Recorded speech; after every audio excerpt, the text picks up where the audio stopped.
everyone. Welcome to another episode of the Senior Style Guide Real Talk podcast. I'm Sean Brown, and on today, we've got a guest that you absolutely have heard of.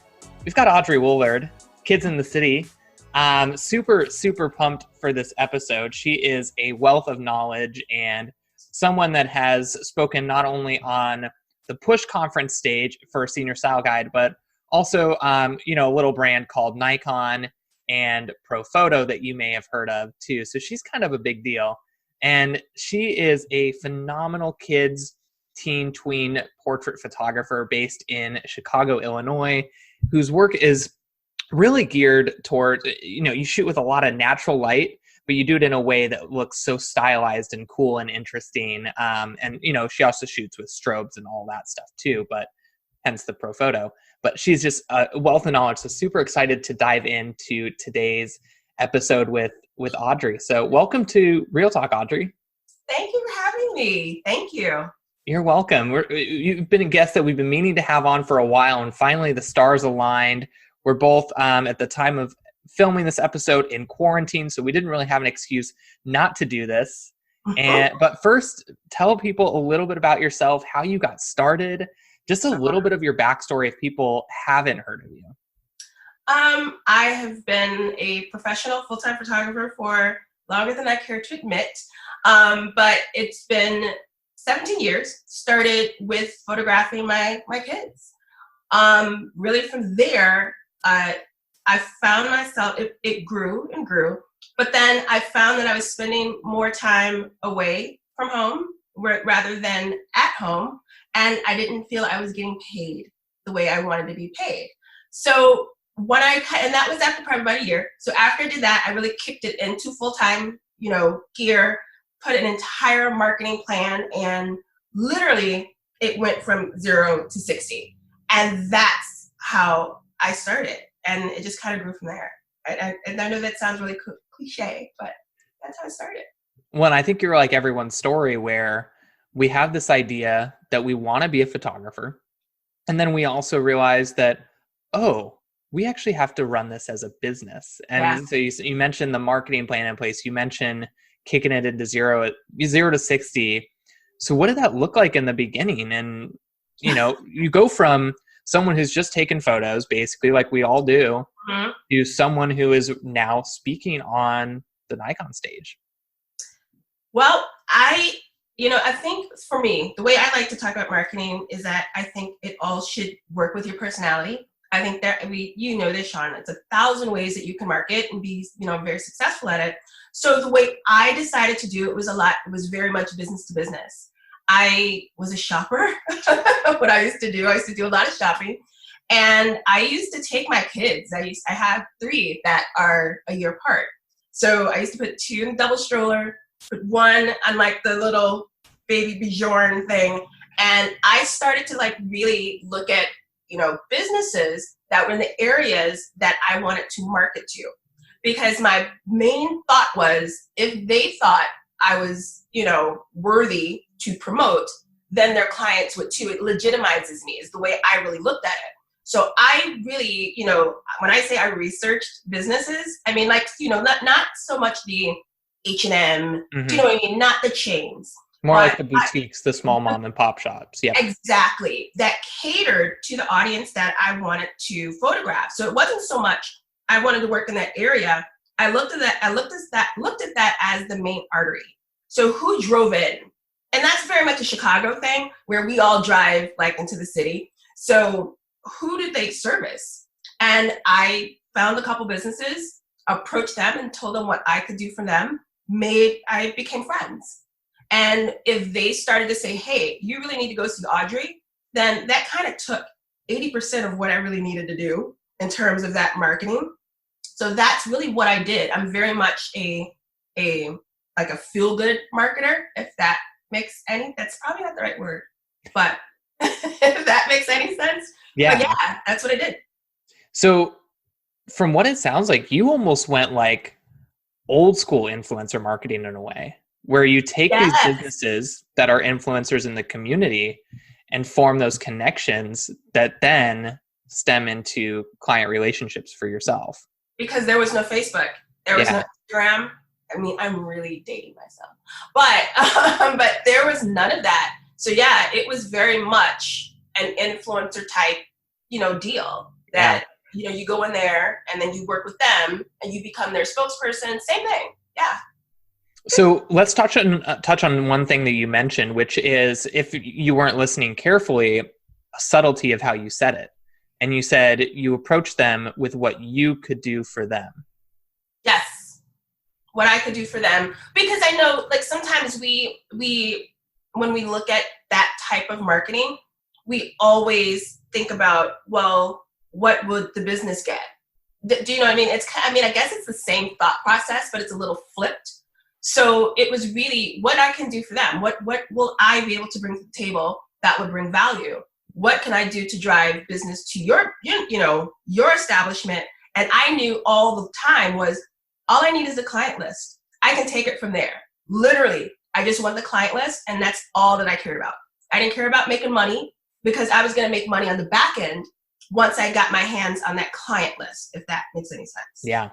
When I think you had the right approach, whereas a lot of people, when they say, I'm struggling to get into a certain boutique to work with, or a prom dress shop, or whatever it might be, a lot of times the approach is, here's what you can do for my business, and much less about what you as the photographer might be able to bring to that business. And even when you're just starting out, you were still thinking in that mindset of, what can I give to this business to ultimately cultivate that client relationship?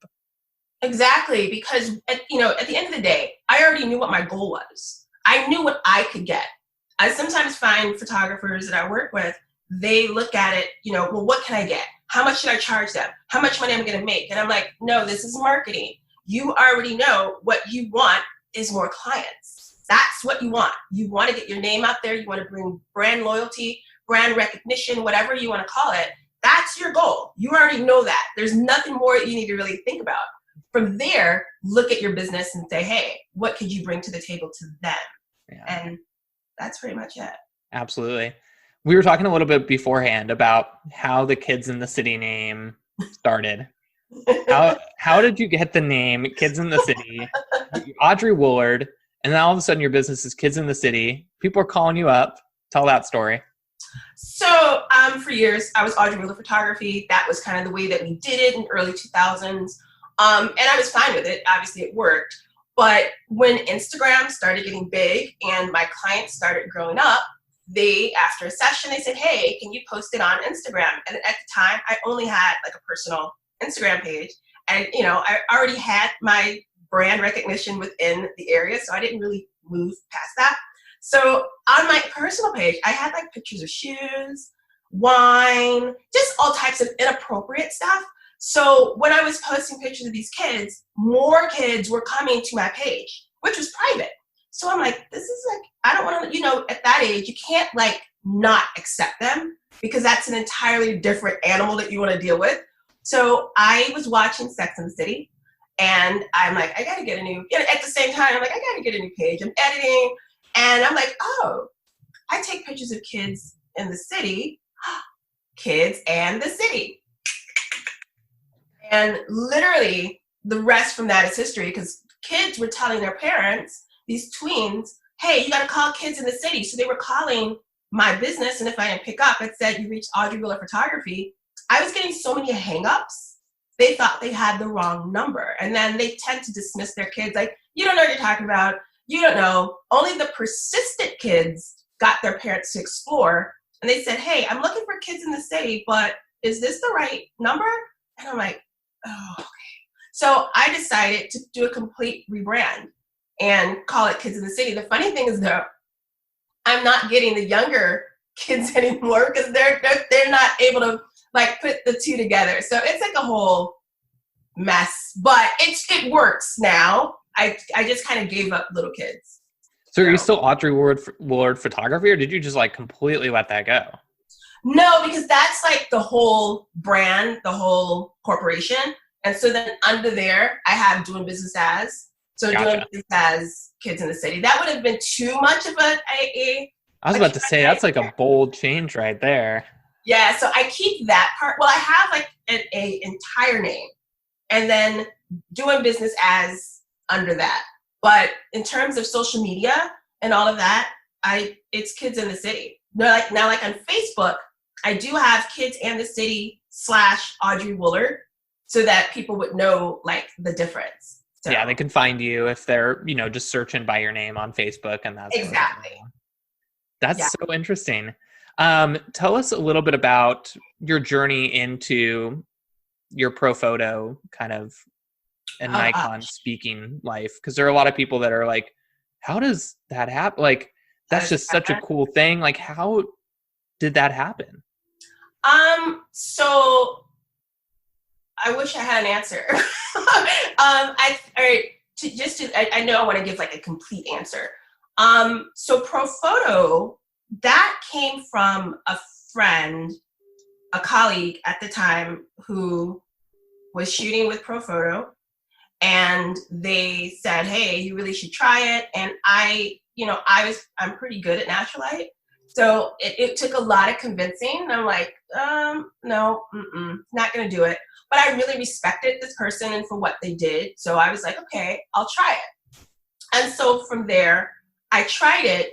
And then they introduced me to the people of pro photo. I think, and then from there, it just kind of grew. Why they decided to give something to me, I really don't know.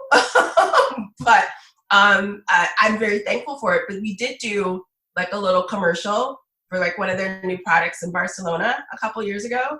So it kind of grew from there. I think if I wanted to give like an actual answer, like you said, people who want to know things like that, they do look at like what you do within the industry for other photographers. So that is, a huge aspect of it. And I do have an educational platform and a Facebook group and all of that. So, that for them, they have to market, as well. It's still a business.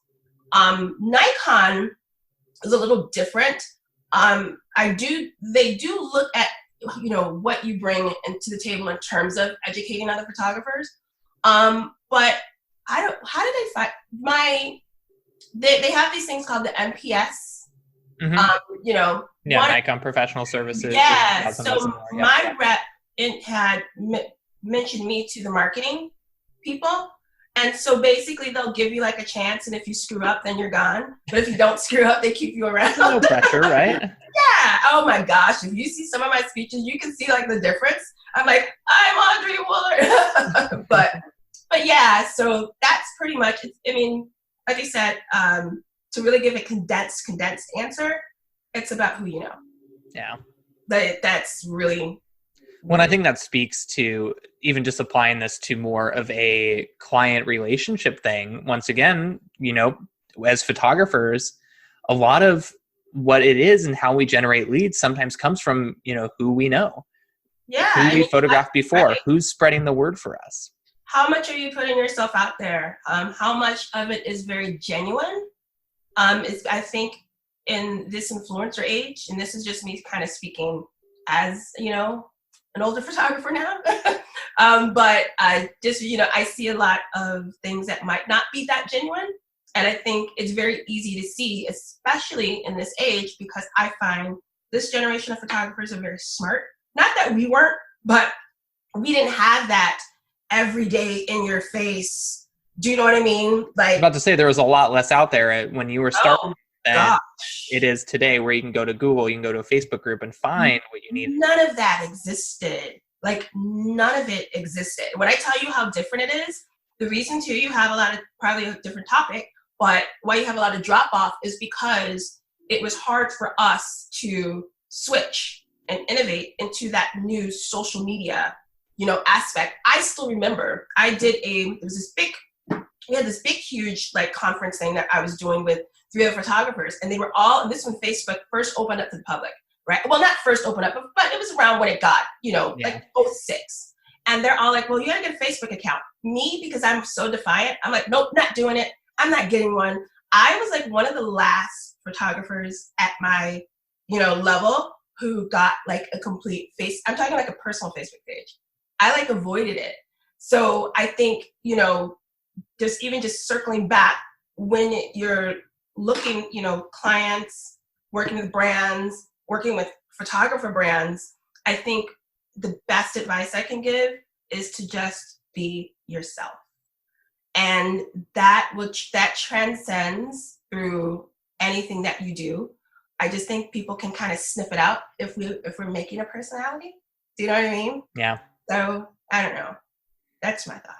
What do you think it is that separates someone being genuine from someone, I don't know, I guess the opposite of genuine is just faking it? And I think it's hard to be, I think a genuine person, oh, this sounds mean.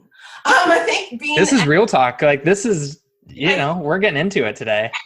So I think, like, genuine marketing, let's say that, it will show itself in everything you do.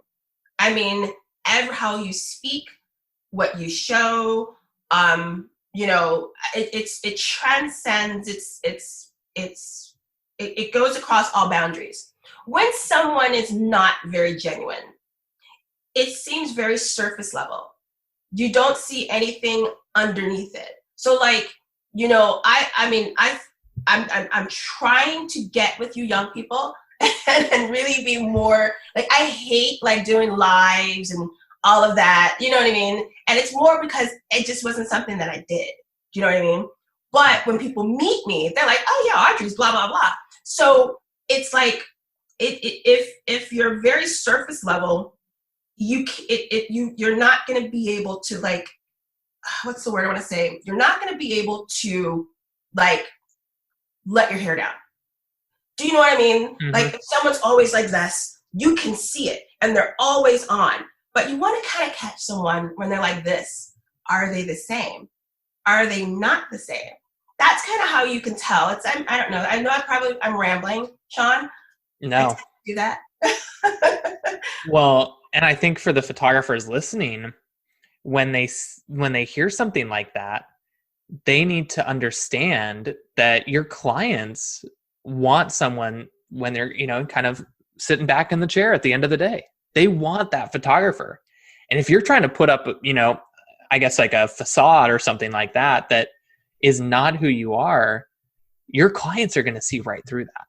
And they're not going to want you as that photographer. Exactly. And I try to teach that there's no wrong way to be yourself. There's really no wrong way, but just make sure you can be yourself 100% of the time. So, like, with me, some of the things that I do that a lot of people are shocked about is, like, I've never had someone answer my phone. Do you know what I mean? Mm-hmm. I've never had an assistant answer my phone. I've never had an assistant make appointments. I've never had that because it's totally my personality to be first hands-on across the board. Like, I don't want people to think I'm untouchable. So that's my personality. And it transcends over every single thing that I do. Now I might fail at that sometimes when I get really, really busy, but because I've kind of made that, I guess, I've kept my own persona, I get a lot of, people forgive it. Hey, I called you 2 days ago. Not that I do this all the time, but hey, I called you 2 days ago. What's going on? They kind of know that I really like to be very hands-on. So therefore, I'll get a little bit of a pass. I'm not proud of that pass, but that. So I guess that leads me to the next question, which is, how do you balance wanting to be hands-on, wanting to be the face of your business, with needing to do things that ultimately streamline the process a little bit? Like, having someone that answers email, or sending out, I'm not sure if you do your own editing still, but, even outsourcing editing, that sort of thing. When I tell you, I will not let, and I've had companies approach me about this with editing. I'm like, absolutely not. That is part of my brand that I don't trust anybody else to do it. So no, I will still do it. So I've done this because I've had, my kids are all, big. I've got a 2020 graduate this year. But because I've had little kids and I had to run my business with little kids at home, I have a schedule and I prioritize unapologetically. So I've got my list, and as much as I want to probably get to number 10 on my list, if it does not meet the priority, it just has to fall down by the wayside. And I have to be okay with that. And then hope and pray that my brand holds me together. And it does, because that's, you know, who I am. But yeah, I have days that I do things. So I have my shooting days. I have the days that I will edit. And if, you know, if this is editing day, I know that I'm going to be up, you know, at night. I won't shoot and then come back home and then look at the pictures on the internet, online, and edit one or two. Nope, it has to go in priority. So I've got goof off days. So I have a goof off day where I can just, like, you know, hey. You're not working 7 days a week? Hell no. Yeah. I mean, like, I swear, sorry. But I'm very much about work-life balance. And like I say, you know, I have to, like, I have a list of priority. That's it. That's really the answer. Yeah. What's your key to having a good work-life balance?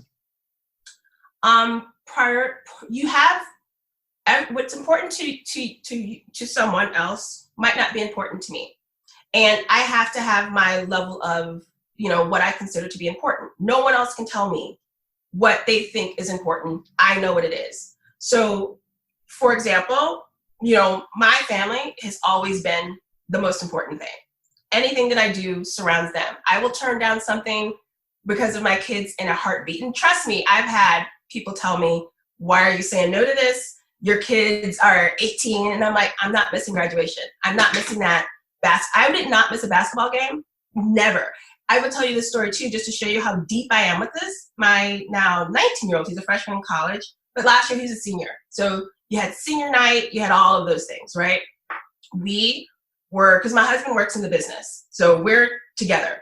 We were in Barcelona to film that pro photo thing. So I had to and this was an entire month. So I had to be in Sweden 1 week.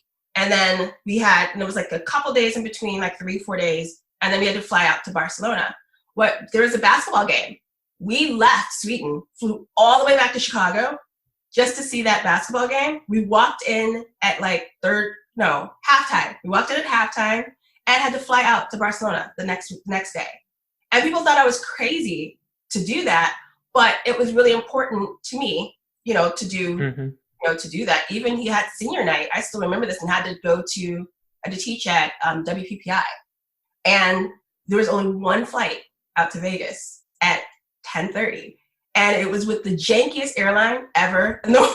Like Sun Country or something like that. It was so bad. I mean, but I was like, I told my husband, like, we got to take it because we're not missing. We can't miss senior night. So yeah, my key is whatever's important to you, you make it first. Everything else will fall into place. Any opportunities that you might miss, if you're doing it from the heart, will always come back to you. And like I said, there were things that I didn't do when they were really young. And people wonder, okay, well, you're still speaking on main stages. And I'm like, because it circled back to me.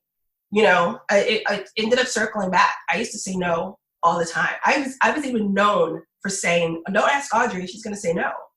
But it comes back. Let's talk about the power of saying no and how it moves your business forward or backwards. Yeah. Okay. The power of saying no gives, in my opinion, and this is just my opinion, I think a lot of business owners struggle because they have lack of control. And that might be very harsh to say, but when you're able to say no, you're able to dictate exactly what you want. It clears the pathway to exactly what you want. Be it, no, I'm not going to shoot this session at this time because whatever your reason is, whatever your reason is going to be. No, I'm not going to shoot this session in front of this water fountain because the light's going to be bad and that's going to make me look bad. Do you see what I mean? It's like, it's different. Power of saying no also can make you an authority to, you know, a client. If you say, nope, we're not going to do it this way, then they have to trust you a little bit. If they don't trust you, okay, fine. Keep it moving. Do you know what I mean? Like so I don't know if I answered your question. No, I think so. Because I think a lot of photographers feel like they always have to say yes. They feel like they have to say yes to everything. And by saying yes, that is what is going to move them forward. When in the opposite, well, yeah, it's true to an extent, but in the opposite, when you say no, it allows you to be a little bit more purposeful with your time and your path forward. And I also think it clears, I think it clears the air of what you want your business to be. And I know you agree with this. I'm a fan of specializing. I think it if you're able to say no to a lot of things, that authority of, who you are in your business propels itself. So. What made you want to specialize? Because I looked at a lot of things that I hated. Like I cannot imagine photographing a wedding, and giving up my weekends, and I don't. And I've second shot with some friends that, if they came to Chicago and they say, hey, can you second shoot? I'm like, oh, and these are like really good. Yeah, you're like, you don't want me to second shoot. I mean, like some of these, my friends, these are some good, well-known photographers. I'm like, you want me to second shoot? Are you serious? I mean, can we put a baby right there or something? But we're at these ceremonies, and one was at like 11 and didn't stop until like 1 a.m. And I'm like, you guys are ridiculously insane. Eating lunch in the corner. I can't do that. So that's weddings out of the way. I used to shoot maternity. I quickly got rid of that, right? But I did that because I thought that's what I was supposed to do. Quickly got rid of that. I was okay with, little kids and families, but I also knew as my family grew, so did my interests. Getting on the floor and trying to make a baby laugh, I couldn't do it anymore. So that's kind of how I started like etching everything out. So, here I am. Yeah. And I think you just followed what you wanted to do.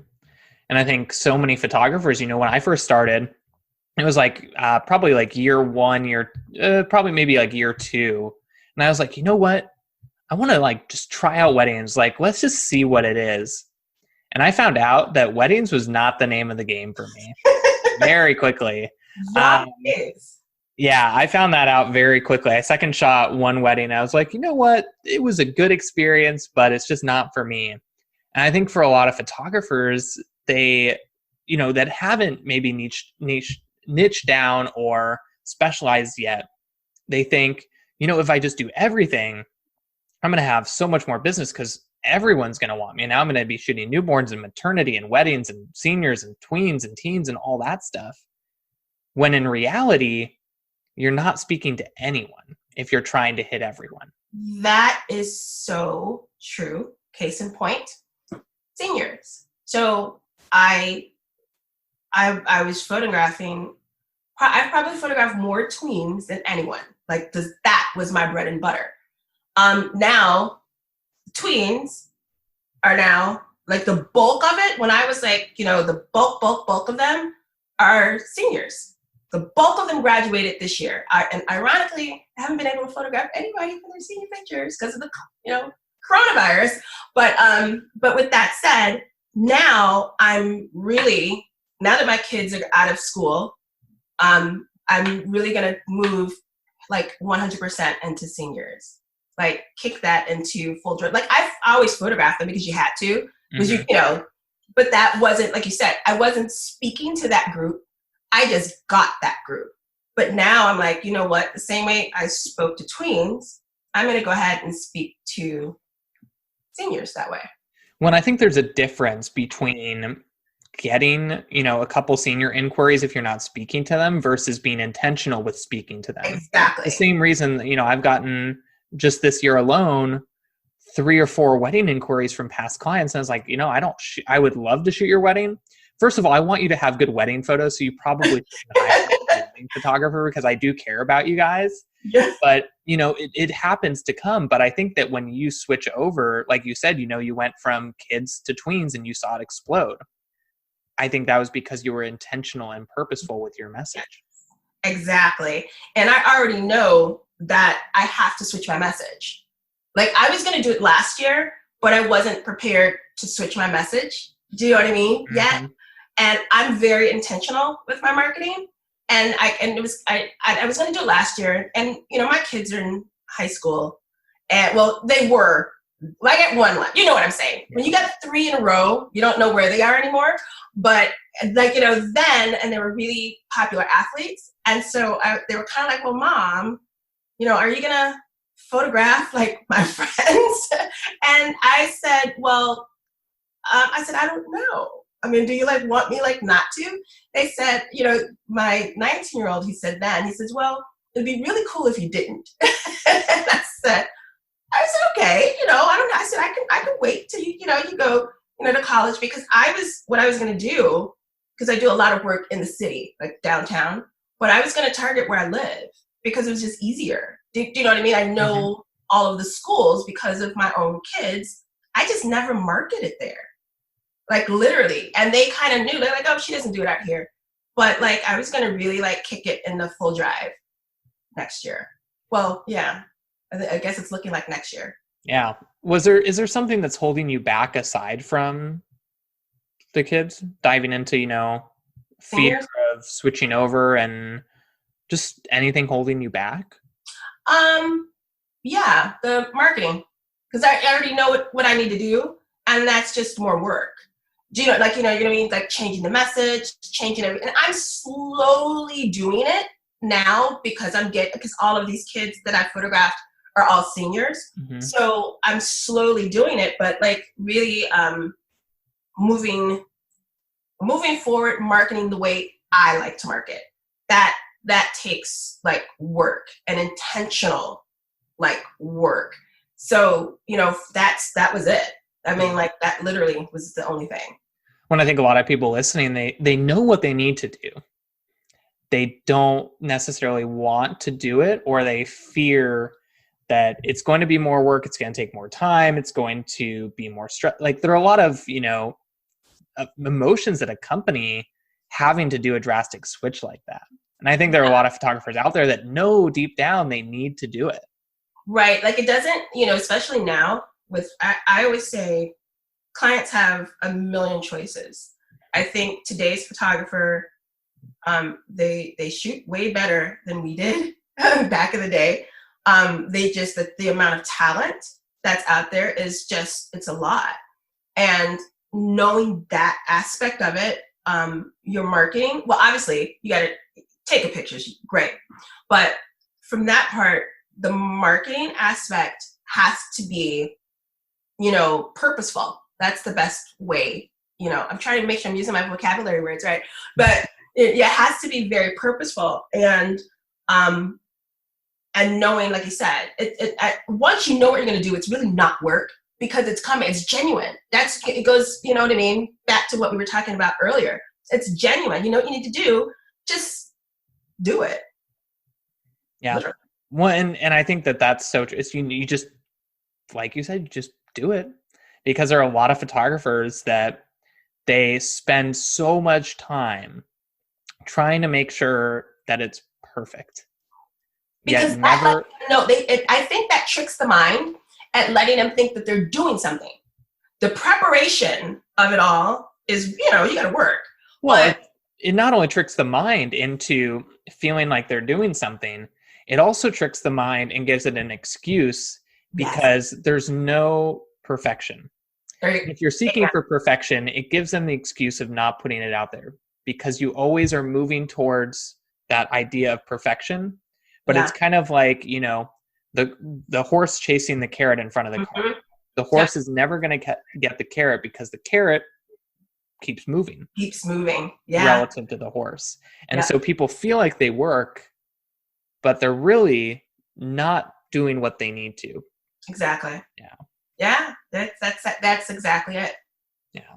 So as we kind of get to the end of the episode, what are 3 things, you know, let's say that your business all of a sudden, I guess kind of switching into seniors is almost like your business going to day one. You obviously have the tweens market kind of built in, But let's just say that you have your business, your Audrey Woulard Photography, day one, Kids in the City, day one, and you only have, 3 pieces of advice that you can then give to yourself to start your business. It can be anything. It can be marketing. It can be about brand. It can be about how to shoot, anything. But you only have 3 of those pieces of advice that you basically can take with you. What do you tell yourself day one? That's a good question. Because this is actually my reality right now. So my first, and these aren't in any order, my first would be to make sure my brand recognition is on point. Making sure that the brand recognition speaks what it needs to speak. That is important to me. And that can be your work. That can be, whatever. I don't get too caught up in, templates and things like that. My stuff is like all gray and white. Like I spend no time on any of that, right? Like none, 0. But making sure that speaks, when they see it, they know Kids in the City. Like that has to be 100. And because I'm going to start marketing more towards home, I have to really make sure, like when they see, oh, this is, so that's the first thing. The second thing is identify who I want to work with. Because I'm very big on relationship marketing, and who are they going to talk to? Who are they going to talk to? You know what I mean? I want all of that to be very, very cohesive. Mm-hmm. So I really need to, because they're going to do all my work. Do you know what I mean? Like once I lay that foundation, I want it to take off like a thoroughbred. So really identify who it has to go beyond. I want to photograph seniors. Has to go beyond that. That's just the niche, right? But who do I want to service? And that's going to tell me exactly where I want to go, who I want to talk to, how I want to talk to them, how I'm going to approach them, so on and so forth. The third would be, and I don't have to spend too much time on this, but I still need to like revisit it. How do I want to sell? And because it will be a little different than, regular portraits and the tweens. How do I want to sell? What's going to make it easy for me to reach my benchmark per client? So to condense it all down, brand recognition, huge for sure, especially with social media. Identifying my actual client of, who I want to work with, and making sure all of my pricing and the way I want it to be in place so that I can, hey, I know Kids in the City. Hey, this is a great client. Hey, they paid me exactly what I wanted to make. So. Yeah. I love it. Where can people find you on the interwebs? Instagram, Kids and the City. I have a Facebook group that I'm actively in. It's mine. It's AW Teaches. And I'm not on like my Facebook business page too much. I just kind of post stuff there and kind of died. And then we were like, all right, we're hopping over to Instagram. Yeah.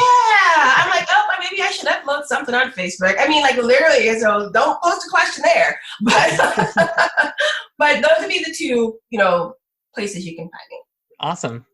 I always like to end on this one kind of bit, and that is for everyone listening. You get to ask a question for them to answer in the comments, or they can, whether if they're listening to the podcast, screenshot the podcast tag at Kids in the City, at Senior Style Guide, and at Sean Brown Productions with your answer. And it could be selfish. It can be a personal question. It could be a little bit of insight into the industry. But it's just a question for you to ask everyone listening that they then answer for us. So I get to ask everyone else a question. Yeah. And it could be about anything? Anything. Life, favorite ice cream flavor, whatever you want. Oh, that's too easy. Well, I'm not saying that easy, but I would ask, what is it about you and your business that makes you different? I love it. Perfect. Audrey, thank you so much for being on. I think that was a fantastic episode right there. Tons of information and just a little bit of insight into your journey and how we all start in the same place, and it's ultimately what we make of our journey and our decisions along the way that leads us to where we are today. Thank you so much. Thank you for having me. Thanks so much for being on. And for everyone still listening, we'll see you guys on the next episode of the Senior Style Guide Real Talk podcast. See you guys later. Bye.